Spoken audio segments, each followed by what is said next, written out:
Greetings. My name is Heydar Aslanov. I'm PhD with the Institute of Philosophy and Sociology of Azerbaijan Academy of Sciences.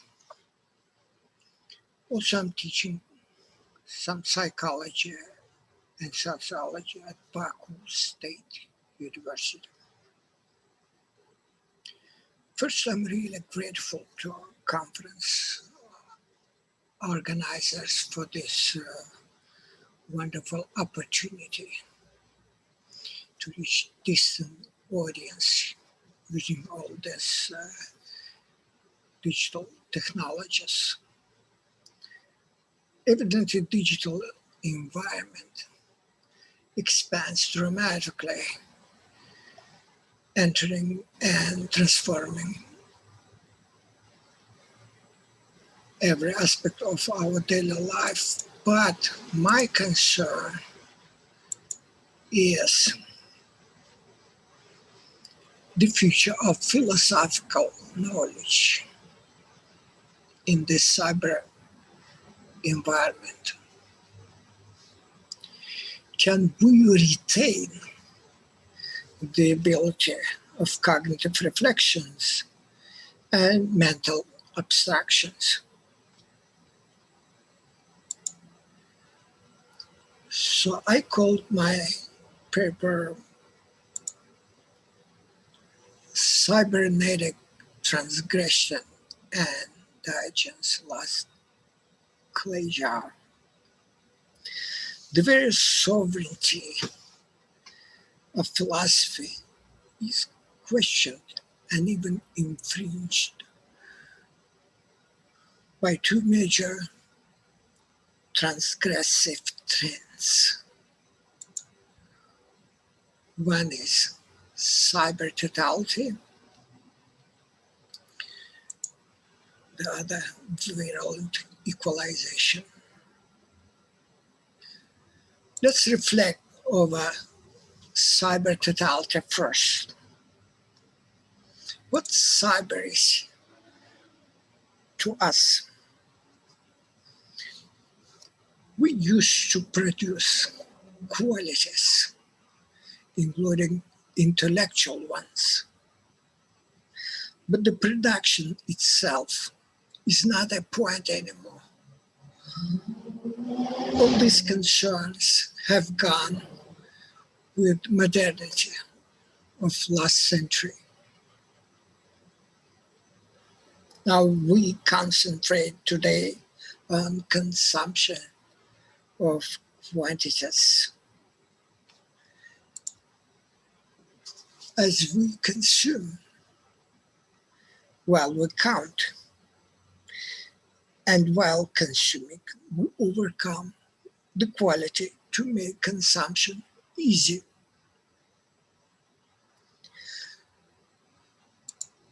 Digitization simplifies consumption for masses. I would recall George Richard's study called the McDonaldization of society, 1993. At the very end point, cyber means digitized, hence dequalified object presented in its quantity for easy mass consumption.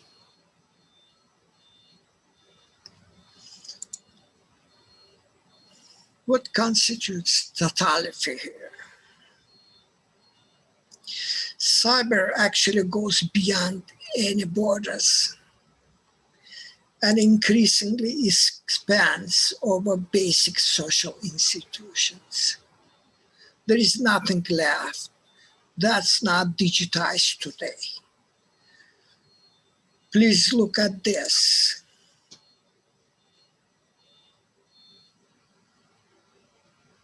Drones replace humans on the battlefields. And in temples, this is Android priest. This might seem to be of exaggeration, but let's reflect over this. We see how two essential social fundamentals, body and soul, are being dehumanized. Physical weapon related to body and the spiritual word addressed to soul. Both are digitized and represented by androids. Actually, the very social interaction goes cybernetic. Facebook, over almost 3 billion monthly active users worldwide as of first quarter this year. Since traditional human-based institutions lose their human representatives, we are left for cyber quasi-socialization. Why we call it quasi? Because individual socializes indirectly, virtually, privately, and optionally. So-called human nexus might seem to represent convenient and comfortable lifestyle. The very existence of the human is to be approved virtually, confirmed by his or her appropriation of any digital databases. Paraphrasing Cartesian, we may say, numera ergo sum. And that's what constitutes cyber totality to us. Another affecting trend is violent equalization.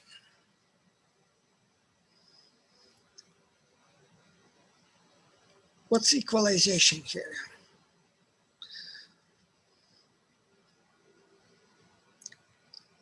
The social is not about the just communication and virtual interaction as we take it.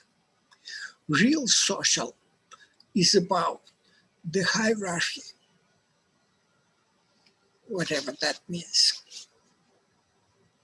At the very end, the hierarchy of recognition, hence comprehension.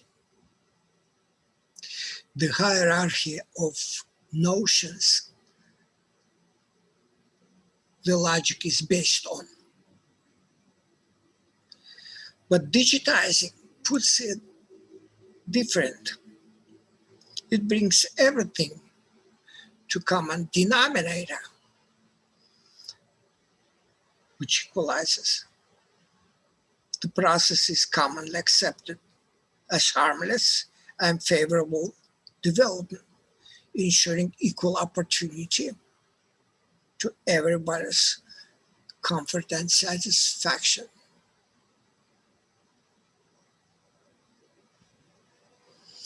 But this equalization destroys the very basics of logic and social, as it recognizes no hierarchy of notions and categories.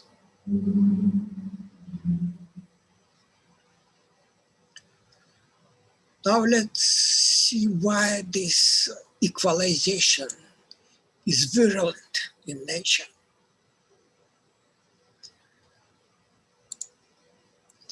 The virulence of digitization is not in its harm. This is not a disease, actually.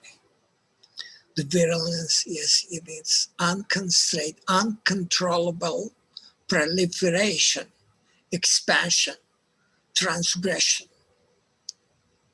Actually, virus itself is an ultimate vehicle, perfect vehicle for this kind of transgression.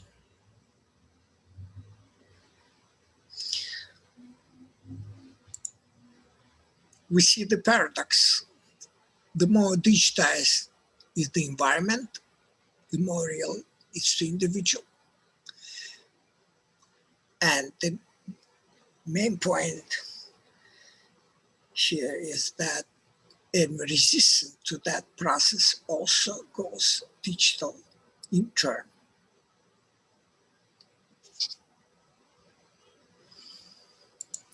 So what's left for philosophy then? Comprehension of philosophy is not a comfortable process for consumer, as efforts required to achieve it. Philosophical knowledge has to be acquired and pursued with significant efforts. As such, it has no use anymore. Cybercalculus replaces metaphysics by default, the way algorithm replaces analysis. And e-philosophy replaces philosophy.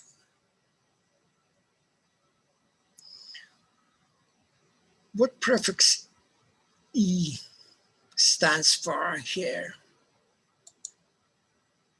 Naturally, electronic, to pass, convey, deliver, so-called wisdom. Easy, in being consumed by everyone. And equalized in its relevance to the truth.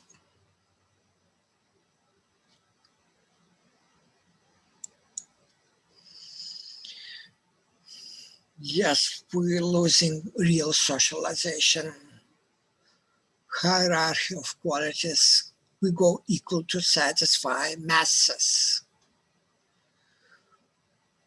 But so-called wisdom of crowds has never been valuable for philosophy by default.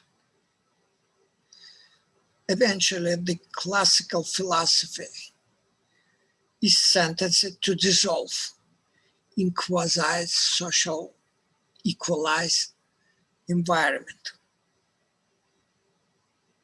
disappear in social networks. Ironically, another paradox, the more indifferent is virtual community toward philosopher, the more actively philosopher performs virtually.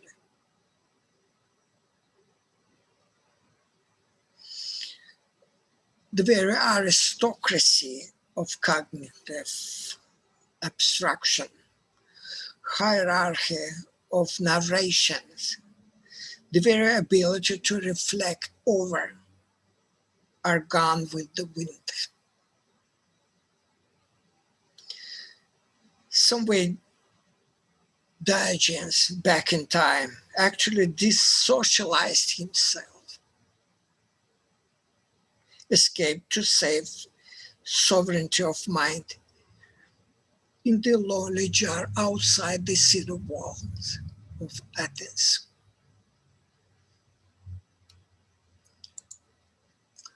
I left the last slide without any text message. The picture of Diogenes just speaks to itself. Actually, this presentation, which is entirely digital, is the best example of how easy it's to reach the audience technically, but still difficult to cover the topic. So all your questions are most welcome. And thank you for watching.